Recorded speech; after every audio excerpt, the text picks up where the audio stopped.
మాతృదేవోభవ.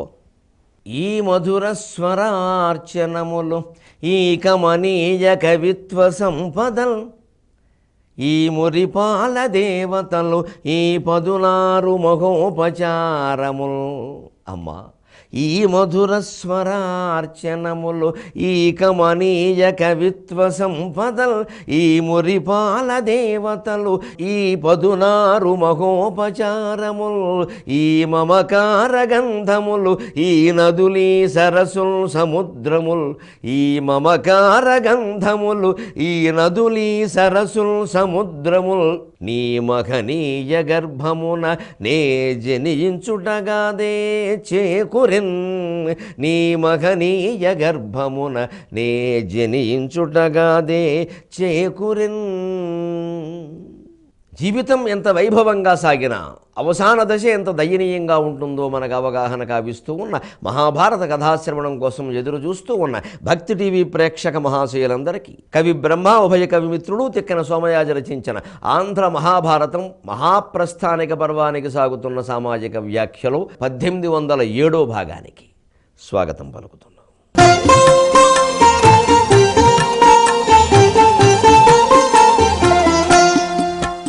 ధర్మరాజు మహాప్రస్థానానికి వెళ్ళాలని నిశ్చయించుకుని అందరికీ అప్పగింతలు చేస్తున్నాడు.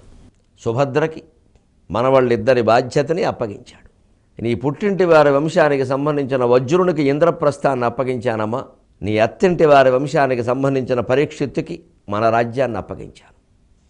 నువ్వు ఇక్కడ ఉండి ఈ రెండూ చూసుకో, మాతో వస్తామని పేచీ పెట్టకు అని చెప్పాడు. ధౌమ్యునికి పౌరోహిత్య బాధ్యతలు అప్పగించాడు. కృపాచార్యునికి ఆచార్యత్వ బాధ్యతలు అప్పగించాడు. ప్రజల్లో విలక్షణాలన్నీ గమనించాడు. తొక్కిసలాటలన్నీ గమనించాడు.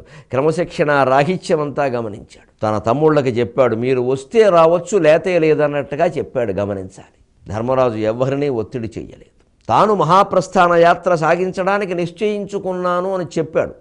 తమ్ముళ్ళు ఎలాగో వస్తారు, ద్రౌపదీదేవి వస్తుందని ఆయనకి తెలుసు, కానీ ఒత్తిడి చేయలేదు. అదే ఎప్పుడు వానప్రస్థం సన్యాసాల్లో ధర్మం అంతే, ఎవ్వరినీ ఒత్తిడి చేయకూడదు. వనాల్లో ఉండి వానప్రస్థం చేద్దామని అనుకున్నా కూడా ఆ వనానికి వెళ్లేందుకు భార్యని భర్త కానీ భర్తని భార్య కానీ ఒత్తిడి చేయొద్దన్నారు. వస్తే వస్తారు, లేకపోతే వాళ్ళ దారిని వాళ్ళని కొడుకుల దగ్గర వదిలేసి వెళ్ళిపోమన్నారు. ఎందుకంటే వారికి ఏవో మమకారాలు ఉంటాయి. అందరికీ ఒకే రకమైన జ్ఞానస్థాయి ఉండాలని ఏం లేదు. ఒకవేళ వారు మా పుట్టింట్లో ఉంటాం, మాకు ఎక్కడో అనుబంధం ఉంటే అక్కడే వదిలేయడమే వారి సంతోషం. దాంట్లో ఉండే లాభమో నష్టమో వారే పడతారు, తెలుసొస్తుంది. ఎప్పుడో ఈ జన్మ కాకపోతే వేరే జన్మైనా వారు మరో జన్మెత్తాకైనా ఈ బంధాలు ఏవి మిగిలేవి కావని తెలుసు. కానీ ఏవో కొంత అనిపిస్తే సహజం. ఎందుకు బలవంతంగా విరక్తుల్ని రుద్దాలి? అవసరం లేదండి. భారతీయ సంస్కృతి అది కాదు. 10 మంది కలిస్తే వెడితే విరక్తి కాదు, అది మళ్ళీ విశేషమైన భజన అయింది, విరక్తి ఎలా అవుతుంది? అందుకని ధర్మరాజు ఎవరిని ఒత్తిడి చేయలేదు. ఉలూపి నాగలోకానికి వెళ్ళిపోయింది. చిత్రాంగద బభ్రువాహనుడి దగ్గరికి వెళ్ళిపోయింది. పాండవులు 5గురు ద్రౌపదీదేవి బయలుదేరారు. హస్తినాపుర సామ్రాజ్యం నుంచి బయటకు వచ్చి కట్టుబట్టలతో వచ్చారండి బయటికి. రాముడు వనవాసానికి వెళ్ళినట్టే.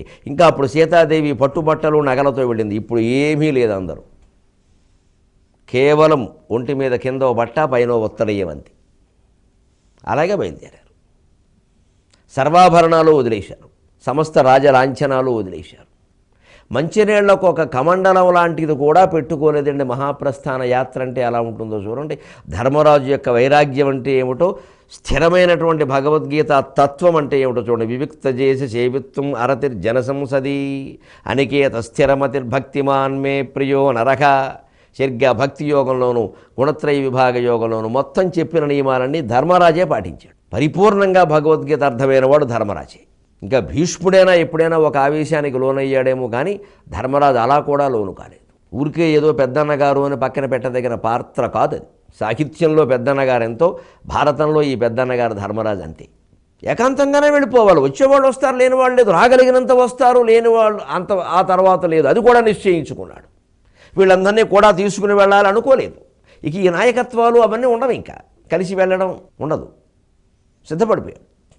చిత్రం ఏమిటంటే, వీళ్ళందరూ తూర్పుగా యాత్ర మొదలుపెట్టగానే ఓ కుక్క వెళ్ళక తోడు చేరింది. ప్రపేదిరే ప్రాక్తన జన్మ విద్యాగనే, అది ఎక్కడదో తెలియదు, అదేం బంధమో తెలియదు. ఓ కుక్క బయలుదేరింది.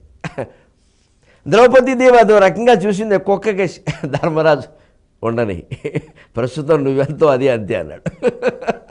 అదండి విరక్తి. అప్పటికి అర్థమైంది ద్రౌపది.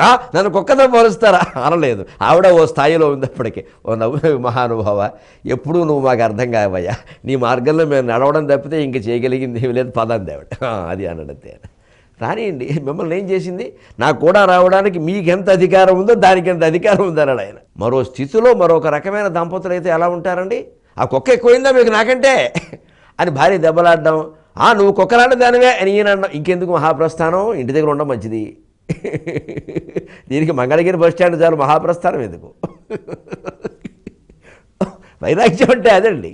ద్రౌపదీదేవి కూడా మీరందరూ ఎంతో అది అంతే, అది వస్తే మిమ్మల్ని ఏం చేసిందంటే వెంటనే ఒక్కసారి దిగ్భ్రాంతిలోనైనా ఆలోచించింది. ఆ మహానుభావుడు ఇలా అన్నాడంటే నిజమే, ఎన్నిసార్లు ఎన్ని జరిగాయి, కీచకుడు వల్ల నాకు అవమానం జరగచ్చు. భీముడు వెంటనే చెట్టు ఇలా లేపేశాడు, పైకి పీకేశాడు. కానీ ధర్మరాజు ఆపకపోయి ఉంటే నేను ఆవేశపడ్డాను, కానీ ఏం జరిగింది, ఆక్షేపించాను చూదగాడని. కానీ ఏం జరిగింది, ఏం జరిగేది, ఆ చెట్టు వేసిస్తుంటే, కీచకుడిని చంపేస్తుంటే, విరాట్రాజుని చంపేస్తుంటే అందరం బయటపడేవాళ్ళు. 13 ఏళ్ళు మళ్ళీ చేయాల్సి వచ్చేది. ఆ లోపు రాజ్యం ఉంటుందా మనం యుద్ధం చేయడానికి? నిజంగా ఈయన ఆలోచన ఎంత గొప్పది. ఈయన దీర్ఘదర్శి. మనం ప్రాప్తకాలోచనం. 3 చేపల కథ. ఇంకో కొంతమంది ఉంటారు దీర్ఘసూత్రులు, మూర్ఖులు, వాళ్ళు ఎప్పటికీ గమనించలేరు, పోతారు అని నిర్ణయించుకుంది ఆవిడ. మీరు అన్నది అర్థమైంది, పద అన్నది. నేను వెనక్కి చూడను, మీరెవరూ చూడకండి అన్నాడు. అంతే లెక్క. మహాప్రస్థానం అంటే అంతే, ఉత్తరంగా వెళ్ళాలి.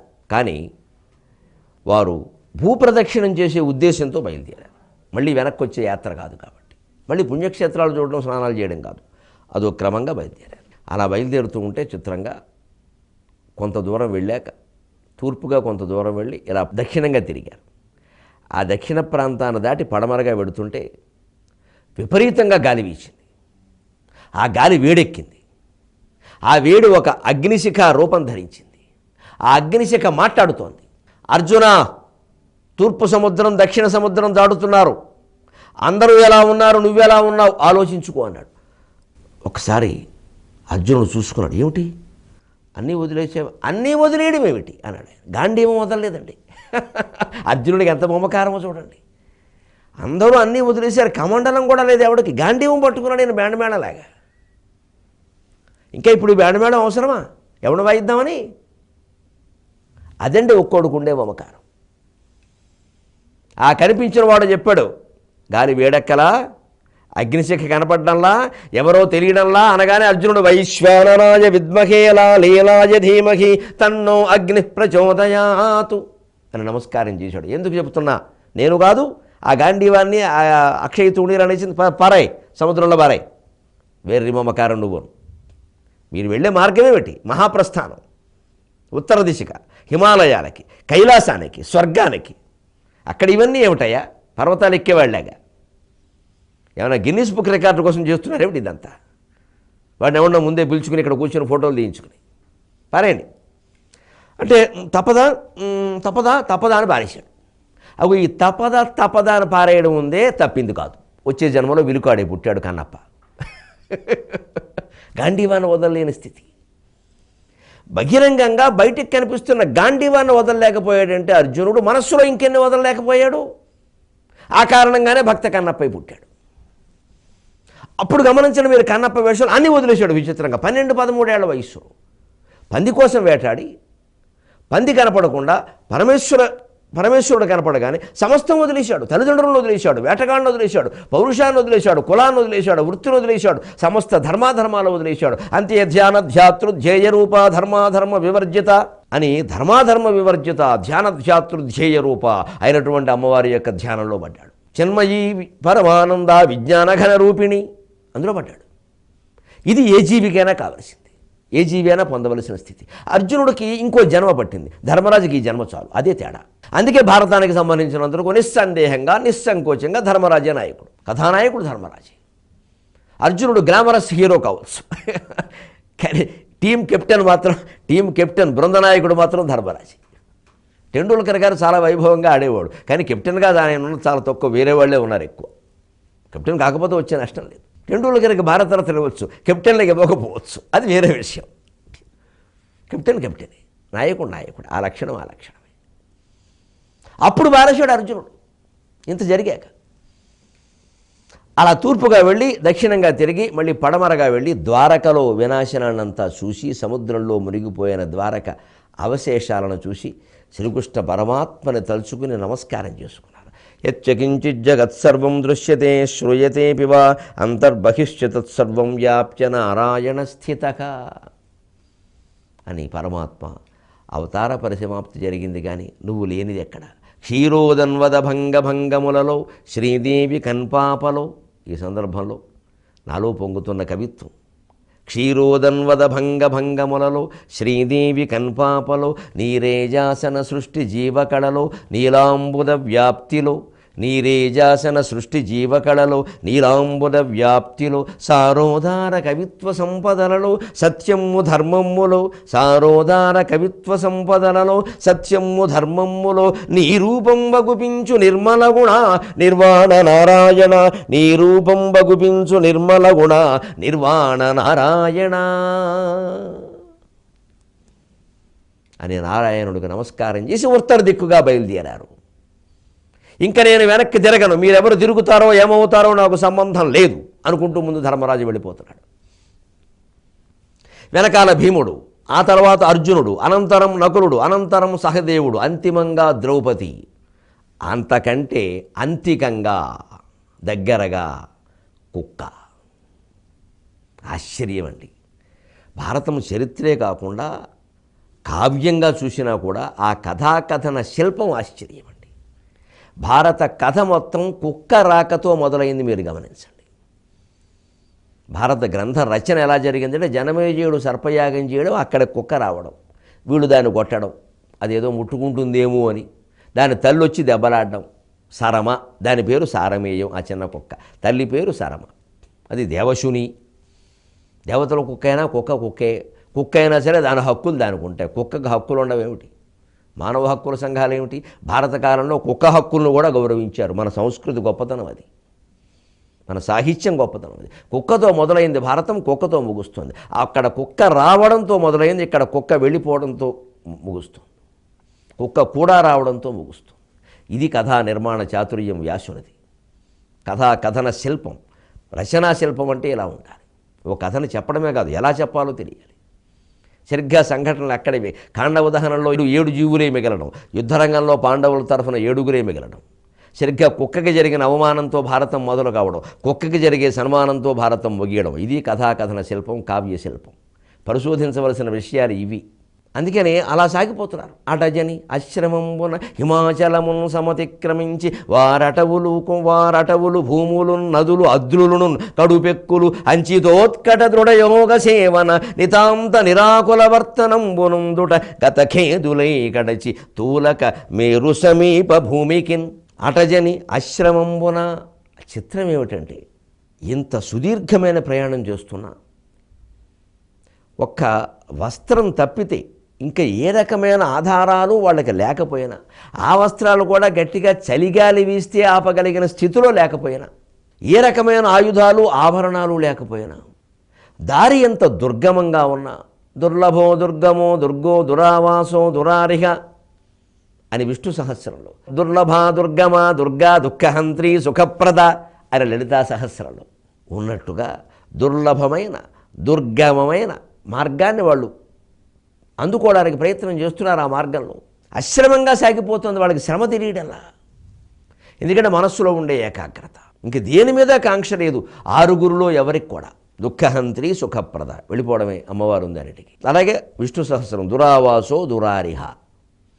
ఆ పరమాత్మను చేరుకోవాలి, ఆ పరమాత్మను చేరుకోవాలి. అన్నయ్య పెడుతున్నాడు, అన్నయ్య చాలా గొప్పవాడు అనే భావన నలుగురు తమ్ముళ్లలోనూ నా భర్త చాలా గొప్పవాడు, నేను ధర్మరాజును చేసుకోవడమే నా అదృష్టం, అర్జునుడు కాదు.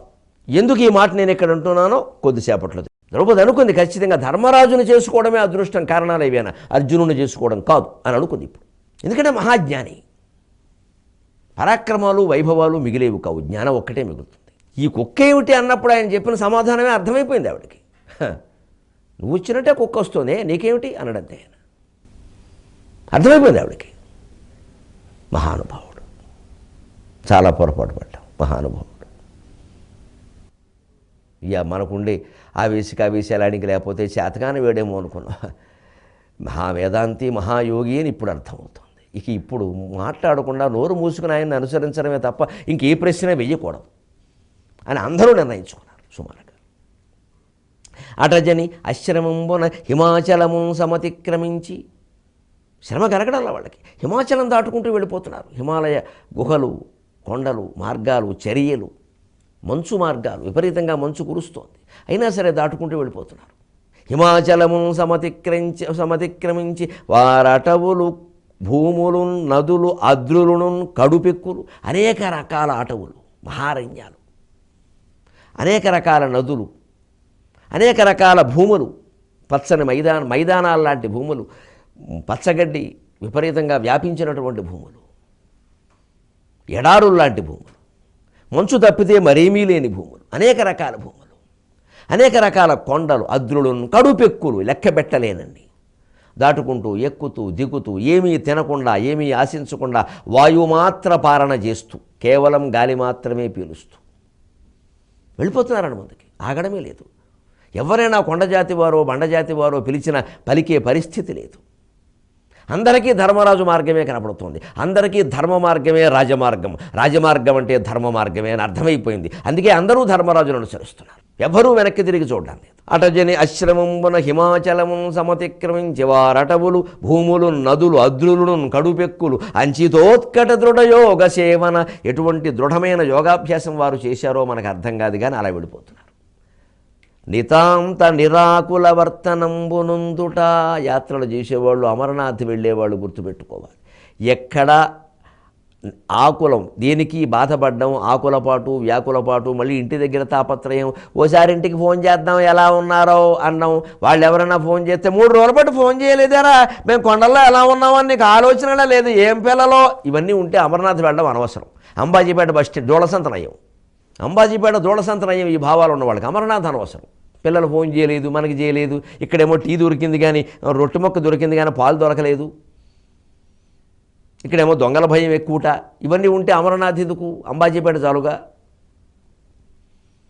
ఇది అమరనాథ్ అంటే, ధర్మరాజు చేసింది యాత్ర అమరనాథ్ అంటే. కాశీయాత్ర అంటే ఎలా ఉండాలి, అంతేగాని కాశీ మిఠాయి బాగుంటుంది, కాశీలో కొబ్బరికాయలు కూడా బాగుంటాయట, ఇదే కాశీ వెళ్ళేది కొబ్బరికాయలు కాశీ మిఠాయిక. ఈ మధ్య కొత్తగా అన్ని బిల్డింగులు మంచి కొత్త వసతులు వచ్చాడు, వసతుల కోసం కాశీ పెడతామా? ఇదేనండి మన ఆలోచనలు. అందుకే ఎన్ని యాత్రలు చేసినా మనకి ఫలించవు చాలామందికి. ఆ చిత్తశుద్ధి లేదు, అసలు ఎందుకు చేయాలో కూడా తెలియదు.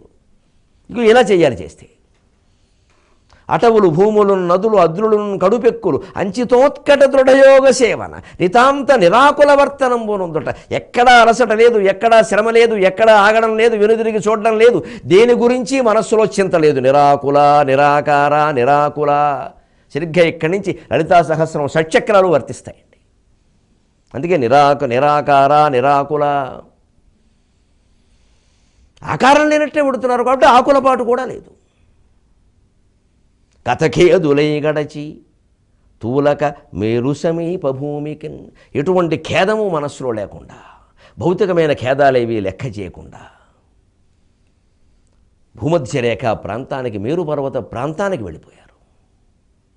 అక్కడికి వెళ్ళాక చిత్రంగా ఒక దీనస్వరం వినపడింది సహదేవునికి. వెనక్కి తిరిగి చూశాడు, ద్రౌపదీదేవి పడిపోతోంది. పట్టుకుందామని చూశాడు సహదేవుడు, అంతట్లేదు. అందనంత దూరంలో ఈయన వెళ్ళిపోతున్నాడు, ఆవిడ కిందికి జారిపోతోంది కొండల మించి. అన్నయ్య అన్నయ్య, ఆ పిలుపు భీముడికి అందింది. అన్నయ్య అన్నయ్య, మాకేం తెలియట్లేదు, అయోమయంగా ఉంది, ద్రౌపది పడిపోతుంది, ధర్మాత్పురాలు, ఎంత ధర్మనిష్ట కలిగింది, మనతో పాటు రాలేకపోతుందంటే అమాయకుడా పడిపోతుంది. ఆవిడకి అర్జునుడంటే పక్షపాతం ఎక్కువ, అందరూ ధర్మనిష్ట కలిగిన వాళ్ళలాగే ఉంటారు. లోపల విషయాలు పరమాత్మకి మాత్రమే తెలుస్తాయి. ఎందుకో నాకు ఇప్పుడు తెలుస్తున్నాయి, నువ్వు అడుగుతున్నావు కాబట్టి చెబుతున్నా. అర్జున పక్షపాతిని, అందరికంటే ముందు పడిపోతుంది. మనల్నందరినీ ఎప్పుడు సమానమని ఆవిడ భావించాల. ఆవిడ మోజంతా అర్జునుడి మీదే ఉంది, ఏ కారణమైనా కానీ అది తప్పు. నలుగురు భార్యలను చేసుకున్నవాడు నలుగురిని సమానంగా ఎలా చూడాలో, నలుగురు భర్తలను చేసుకున్నవాడు కర్మబుద్ధినో కాలక్రమం వల్లనో చేసుకున్నా సరే నలుగురిని సమానంగా చూడాలి. ఆవిడ మనస్సులో మనకి సమాన స్థానం లేదు, అర్జునుడికే పెద్దపేట ఉంది. అందుకే ముందు పడిపోతుంది. పక్షపాతం మనిషికి పనికిరాదు, ధర్మాన్ని ఖచ్చితంగా చేయాల్సిందే. వదిలేయి, ఆ శవం అక్కడే వదిలేయి అన్నాడు. అంతే. ఓ చక్రం దాటుకుంటూ వెళ్ళిపోయాడు. మూలాధార జనలయ పంచవక్త్ర అస్థి సంస్థిత అంకుశాది ప్రకరణ వరదాది నిషేవిత ముద్గౌదనాసక్త చిత్త సాకిన్యం వా స్వరూపిణి ముద్గౌదనాసక్త చిత్త సాకిన్యం వా స్వరూపిణి అని ముందుకెళ్ళిపోయాడు. అప్పుడు భీముడు అన్నాడు, అన్నయ్య ద్రౌపది దేహం ఏ దేహం, ఆ శరీరాన్ని అక్కడే వదిలేయండి, మనం ముందుకు వెళ్ళవలసిందే, వస్తే రా లేకపోతే లేదు. భీమ ఇటువంటి మాటలు నాకు చెప్పొద్దు. నిర్లేప నిర్మల నిత్య నిరాకార నిరాకుల నిర్గుణ నిష్కళ శాంత నిష్కామ నిరుపప్లవ అని ధర్మరాజు ముందుకు సాగిపోతుంది. కొంత దూరం వెళ్ళేసరికి అన్నయ్య అని దీనారావం వినపడింది. భీముడు అర్జునుడు నకులుడు వెనక్కి తిరిగి చూశారు. సహదేవుడు పడిపోతున్నాడు. ఆపద్దు, ఆపినా ఆగడు. కానీ ధర్మరాజుని అడిగాడు, అన్నయ్య ఎందుకు సహదేవుడు పడిపోతున్నాడు? సన్మార్గవర్తి చిన్న కుర్రాడు, అమ్మకి వాడంటే ఎంత ప్రేమ, ఎప్పుడు ఏమీ చేయలేదు, మనతో పాటు రాలేకపోతున్నాడు, ఇంకొక గజం వస్తే మనం వెడతామేమో, ఏమిటి ఎందుకు పడిపోతున్నాడు? నీకు తెలియదు సన్మార్గవర్తి అంటున్నావు. సహదేవుడు పండితుడు, తనంత పండితుడు లేడనే అహంకారం అతనికి ఎక్కువ, జ్ఞానాహంకారం అతన్ని పడేస్తోంది. వదిలై, రాగలిగితే రా లేకపోతే లేదు, వెళ్ళవలసిందే, ఒక చక్రం దాటాం అనుకుని వెళ్ళిపోతున్నాడండి. మణిపూరాబ్జనలయ స్వాధిష్టానాంబుజగత చతుర్వక్త్ర మనోహర శూలాద్యాయుధ సంపన్న పీతవర్ణ అతిగర్విత స్వాధిష్టానాంబుజగత చతుర్వక్త్ర మనోహర శూలాద్యాయుధ సంపన్న పీతవర్ణ అతిగర్విత మేధో నిష్ఠా మధుప్రీత బంధిన్యాది సమన్విత దధ్యన్నాసక్త హృదయ కాకినీ రూపధారిణి అని ధర్మరాజు రెండవ చక్రాన్ని స్వాధిష్టానాన్ని దాటుకుంటూ వెళ్ళిపోయాడు. భీముడు వెంటనే, అన్నయ్య ఈ దేహం యాశవం అక్కడే వదిలేయి, మనం ముందుకు వెళ్ళవలసిందే. నిత్యముక్త నిర్విచార నిష్ప్రపంచ నిరాశ్రయ నిత్యశుద్ధ నిత్యబుద్ధ నిరవధ్య నిరంతర నేను సాగిపోతున్నా, రాగలిగే వాళ్ళు రండి అని ధర్మరాజు వెళ్ళిపోయాడు. 23:30 గంటల్లో ఈ ప్రస్థానం ముగిసేదా? అంతవరకు తెలుగు ఎక్కువ వాడదాం, నేడు